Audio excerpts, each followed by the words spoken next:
tayo ng mag-aral sa math, walang maiiwan. Magsayang mag-aral tayo ng matuto upang ika'y umasenso. Maging matyaga, maging matalino, halina mag-aral na tayo. Maging matyaga, maging matalino, halina mag-aral na tayo. Halina mag-aral na tayo. Halina mag-aral na tayo. Halina, halina, halina, mag-aral na tayo.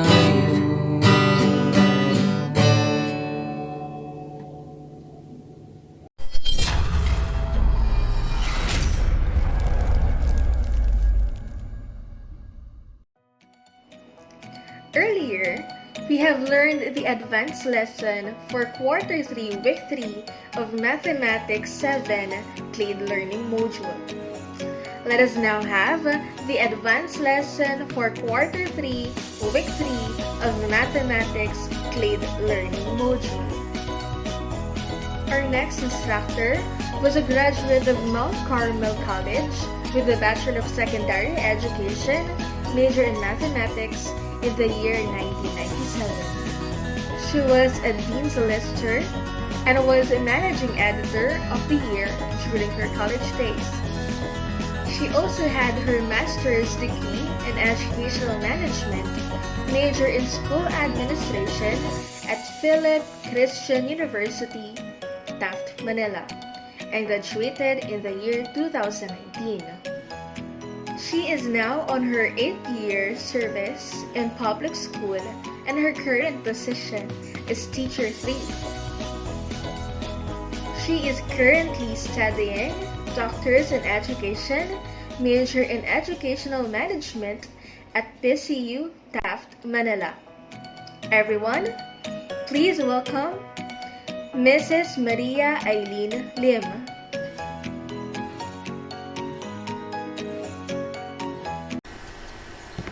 Hello, kumusta kayo?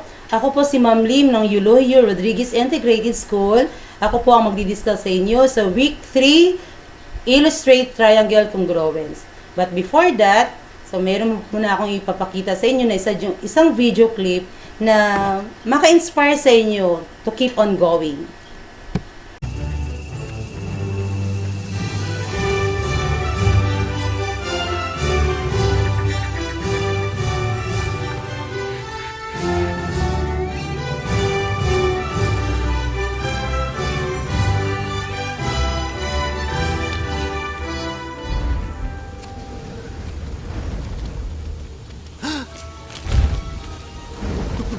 Oh no! I'm lost! Where's the line? It just went away! What do I do? Help! We'll be stuck here forever! Do not panic! Do not panic! We are trained professionals! Now stay calm. We are going around the leaf. Around the leaf? I don't think we can do that. Oh, nonsense. This is nothing compared to the twig of 93. That's it. That's it. Good. You're doing great.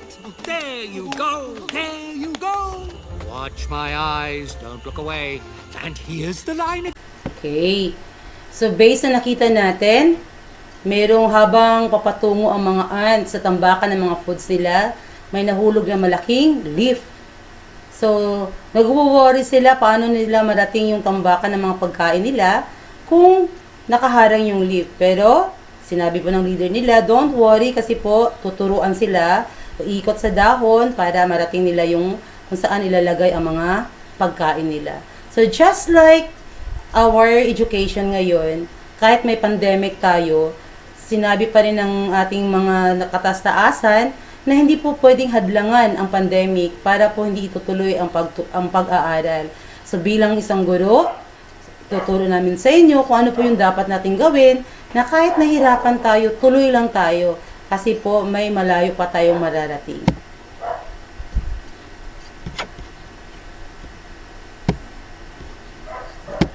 Ulitin ko, our objectives. Okay, let's review first what is triangle. So, kahit bata, alam kung anong triangle. So, i-review po natin. A triangle is one of the basic shapes in geometry. It is the simplest shape within a classification of shapes called polygons. So, it has 3 sides. So, tri means 3. So, its name also indicates that this polygon has 3 angles. So, ang ibig sabihin, triangles, lahat ng triangles, may 3 sides, 3 sides, and 3 angles, but they came in many different shapes and sizes. So, triangle has 3 sides and 3 angles. Very good. Triangles has many shapes. So, marami pong klaseng triangle. So, pero alam po natin na lahat ng triangles may 3 sides. One side, another side, second side, third side. And we have 3 angles of each triangle. So, first angle, second angle, third angle. And triangle also is classified into, very good, into angles and sides. By side, we have equilateral triangle. It has 3 equal sides, this one. Next, we have isosceles triangle, 2 equal sides. And we have scalene triangle, no equal sides. So, ang scalene, iba-iba po yung sukat ng bawat side. And by angle, meron po tayong acute triangle. 3 angles of this triangle measures less than 90 degrees. We have also a right triangle. 1 angle of this triangle measures 90 degrees. Ito po yung right angle. Right angle measures 90 degrees exactly. Obtuse triangle. 1 of angle of this obtuse triangle measures greater than 90 degrees. Always remember that the sum of the measures of the 3 interior angles of a triangle is always 180 degrees. So, 180 degrees po ha, ang total or sum of the measures of the 3 interior angles of every triangle. So, look around. Tingnan po natin what are the figures na makikita po natin. Okay. So, we see group of butterflies. So, ito po yung pinakaano nila sa taas. Sa ibang bansa to, style to sa roof sa ibang bansa. It is a triangular. This one, circular. So, it's a shape. So, sila po, each group of picture shows that it has a congruent shape. So, similar or look alike shapes po sila. So, let's have congruence. So, let's identify or let's define what is congruence. So, congruence means it is a property of geometrical figures. 2 figures are congruent if, take note the word if, conditional, they have same shape and size. So, meaning, pag hindi po sila pareho ng shape and size, absolutely, they are not congruent. So, let's apply. So, sabi po, magiging congruent lang po ang dalawang figures if and only if same shape and same sizes. Okay, let's have figure number 1.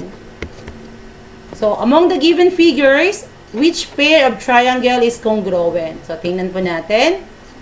So, this one is triangle IGH congruent to triangle KML? Or, is triangle EDF is congruent to triangle NOP? Or, is triangle ABC is congruent to TSR? So, let's find out. Let's have this figure number 1. So, same shape. Very good. They are same shape. Magkamukha ang shape. Okay, good observation. They are not in different sizes. So, one is smaller, the other is bigger. So, go back tayo sa definition sa congruence.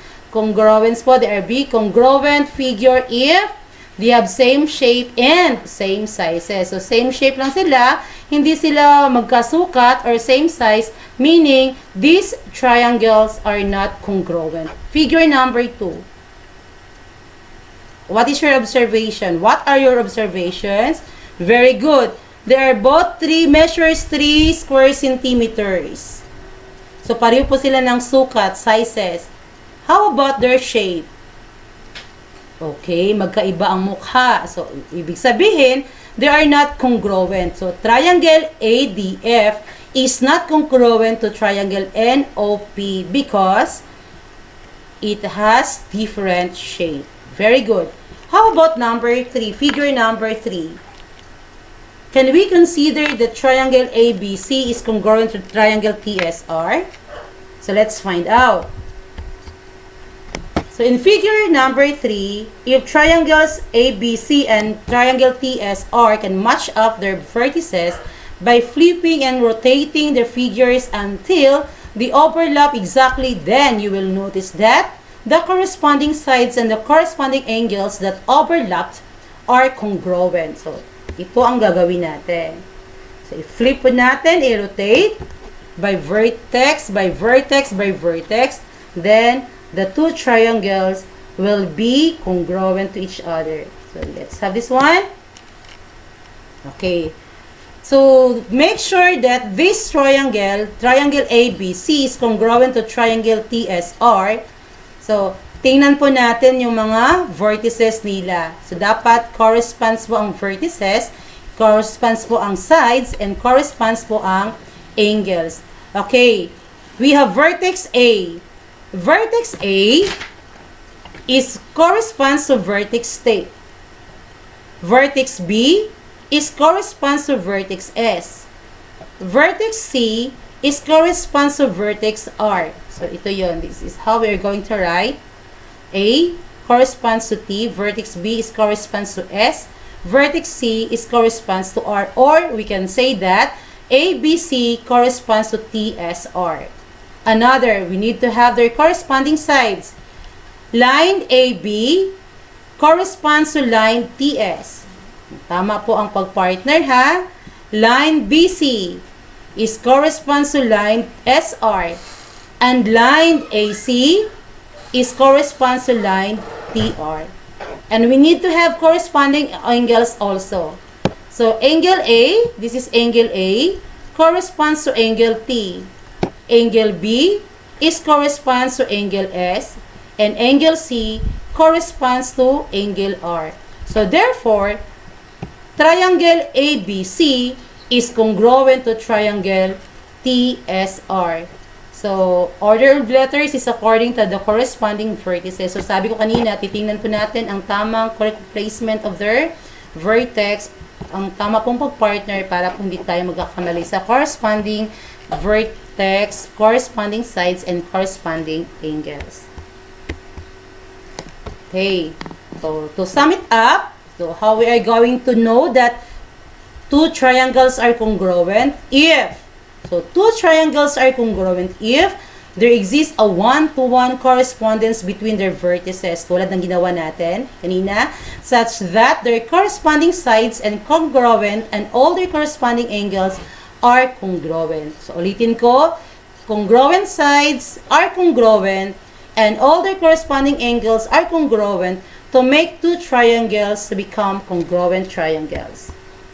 So, tingnan pa natin yung example nito. Okay. So, we have triangle ABC is congruent to triangle TSR. So, why they are congruent? So, let's check. They have congruent sides. They have congruent angles. So, line AB is congruent to line TS. Line BC is congruent to line SR. Line AC is congruent to line TR. Let's check their angles. Angle A. Angle A is congruent to angle T. Angle B is congruent to angle S. And angle C is congruent to angle R. So, take note. So, nakita nyo ba yung mga markings na to sa sides and angles? Okay, very good. Identical markings indicate that congruent parts. So, they are congruent parts. So, simply lang. Pag nakita nyo to, ito, kamukha dito. So, meaning, this line is congruent to this line. If you can see this marking sa angle B, tapos the marking of angle S, so meaning, angle B is congruent to angle S. So since they are congruent sides, they have congruent sides and they have congruent angles. Therefore, triangle ABC is congruent to triangle TSR. Another example. Okay. So, titingnan po ni Ma'am Lim kung may idea na po. Paano po natin i-identify that there are congruent angles and sides to make it two triangles congruent.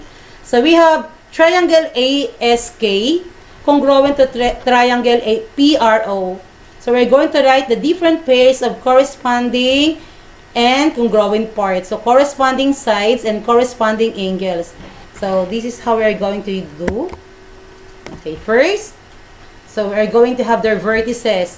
So, partner po natin. So, we have vertex S corresponds to vertex R. So, we can say that vertex S is congruent to vertex R. Or vertex A is congruent to vertex P, or A corresponds to vertex P. And vertex K corresponds to vertex O, or we can say that vertex K is congruent to vertex O. About their angles, angle S corresponds to angle R, or we can say that angle S is congruent to angle R. Nakasunod ba? Okay, very good. Angle A corresponds to angle P. So, angle A corresponds to angle P. So, therefore, angle A is congruent to angle P. Another, angle K. This is angle K congruent to angle O. So, therefore, angle K is also corresponds to angle O. How about their sides? Corresponding sides. So, SP, SA is corresponds to RP, or SA congruent to RP. Next, we have SK. So, line SK is corresponds to line RO, or line SK is congruent to line RO. Another, line AK is corresponds to line OP, or line AK is corresponds or congruent to line OP. Nakuha ba? So, since vertices, angles, and corresponding angles, sides are congruent, so we can say that triangle, okay, very good. Triangle ASK is congruent to triangle PRO. Okay. To illustrate triangle congruence, say, list the 6 pairs of corresponding congruent parts of the given triangles and name the 2 congruent triangles. So, ito po siya. Okay, so there will be identical markings for the corresponding sides and corresponding angles. So, it is easy for us to identify their corresponding angles and sides. So, let's begin with the sides. So, this one, line. So, line ST is congruent to line UV. Very good. Then, line LV is congruent to line TV, and line SP is congruent to line UL. So, it's easy for us to identify because of their identical markings. How about angle? So, angle S is congruent to angle U. Angle T is congruent to angle V, and angle L is congruent to angle P. So, ito yon. So, meaning, since there will be corresponding angles and corresponding sides that are congruent, so therefore, triangle LUV is congruent to triangle PST. Nakuha ba?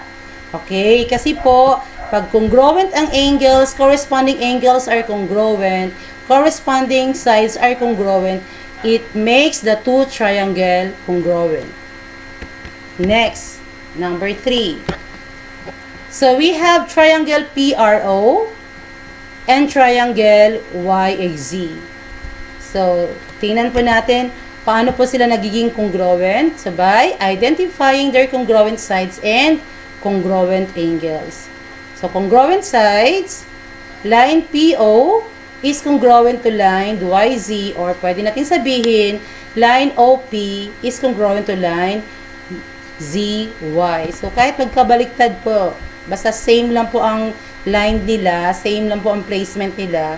So, for example, OR, magiging RO. So, it's okay. So, PR, line PR